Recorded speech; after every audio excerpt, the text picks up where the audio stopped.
Penting kamu sudah ada di sini. Cerita mobil nyungsep ke, cerita nelpon susah ke, kan semua tidak diinginkan. Apalagi ditambah lagi, si ego sedang memanipulasi realitas. Yang terjadi apa? Yang terjadi seakan-akan perjalanan dia tuh, wah luar biasa. Pengennya kan digituin sama saya. Makanya begitu mau ngomong langsung, udah yang penting kamu udah nyampe sini, makan. Sesederhana itu cara saya menterapi. Tapi banyak yang tidak mengerti. Pengennya didengar. Kalau saya dengar kamu, saya lagi mancing nih. Terganggu. Padahal sebetulnya itu adalah trik saya aja gitu. Buat apa?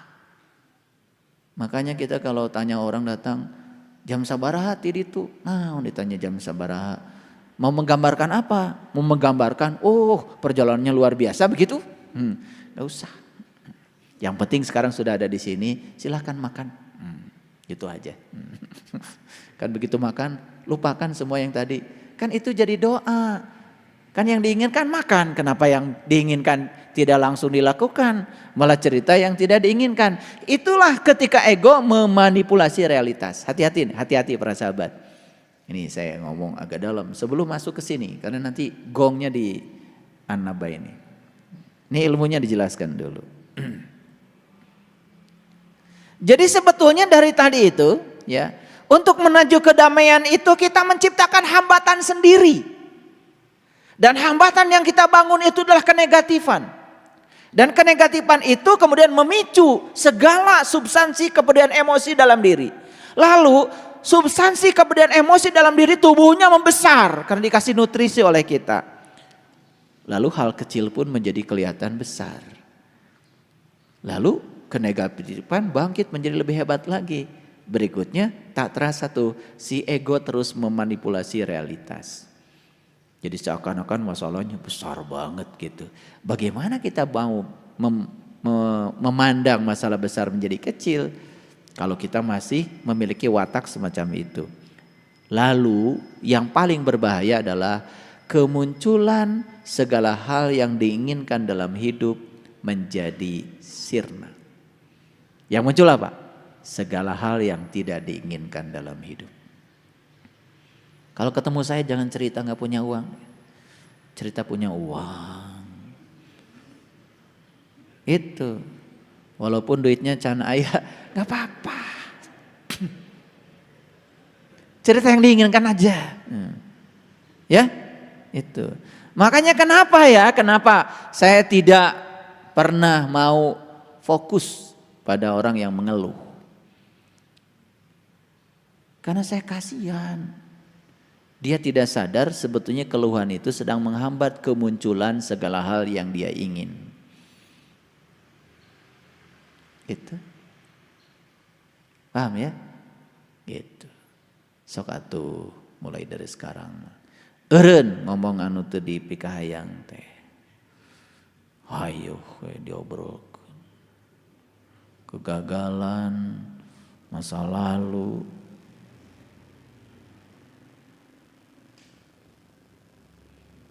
Yang senang dibicarakan dari masa lalu apa? Jujur. Yang tidak kalian inginkan. Jarang cerita masa lalu yang menyenangkan. Pasti kalau cerita masa lalu yang tidak disukai. Betul enggak? Nah, ini penting nih. Saya mau kasih rumusnya. Begitu cengkraman masa lalu terhadap pikiran melonggar. Nih ya. Ketika pikiran sudah tidak dicengkram lagi oleh masa lalu, apa yang terjadi? Pikiran akan hadir saat ini dengan segala berkahnya. Jadi bagaimana kita bisa menghidupi saat ini, di sini sekarang? Bagaimana saat ini, di sini sekarang menjadi berkah? Kalau masa lalu kita diizinkan mencengkram terus pikiran kita. Begitu kita hadir di sini saat ini sekarang, berkahnya terasa semua, maka kita mudah sekali untuk berserah diri pada apa yang ada. Ulangi, pencerahan itu sebenarnya adalah tidak ada tempat untuk pergi. Catat. Apa pencerahan? Tidak ada tempat untuk pergi. Mau saya buktikan?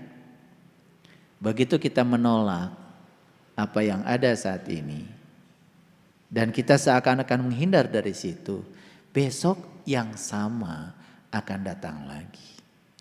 Besok yang sama akan, lusa yang sama akan lagi. Jadi tidak ada tempat untuk pergi. Itu pencerahan. Begitu, gak ada tempat untuk pergi. Sudah, saya berserah saja pada yang ada. Saya tidak memikirkan jalan lain di luar jalan yang ada di depan saya. Langsung tercerahkan.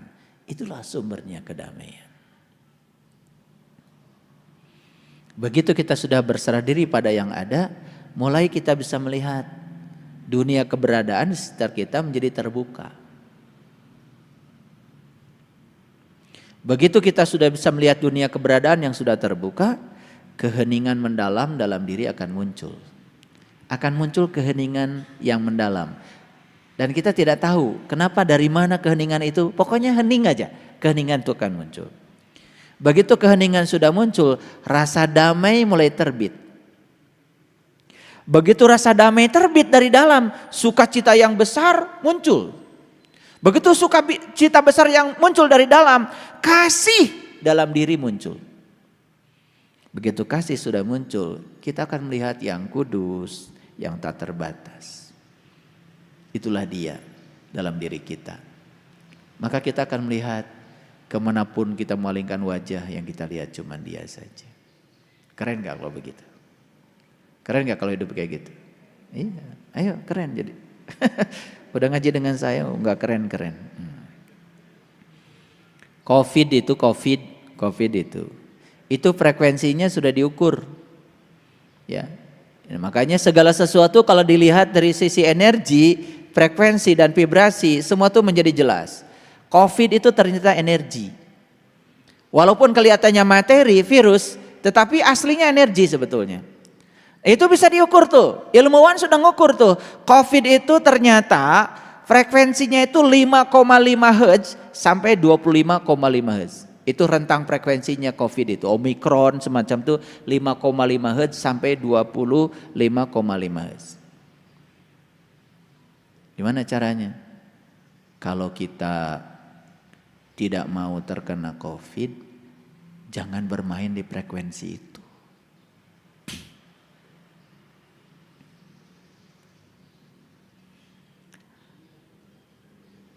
Ketakutan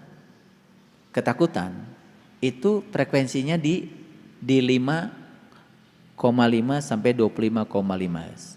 Begitu kita bermain di ketakutan, berarti sama dong dengan frekuensinya COVID. Kecenderungan terkena COVID besar. Tapi kalau terkena COVID karena karma, ya jalanin aja, ntar juga sembuh.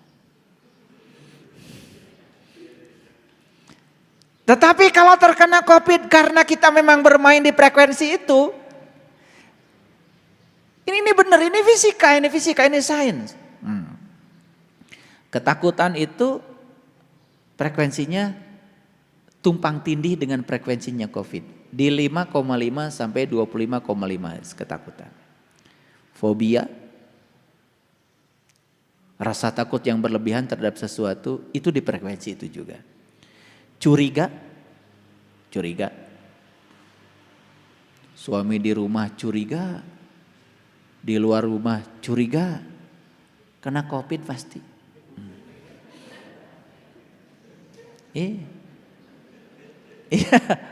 Iya, ya.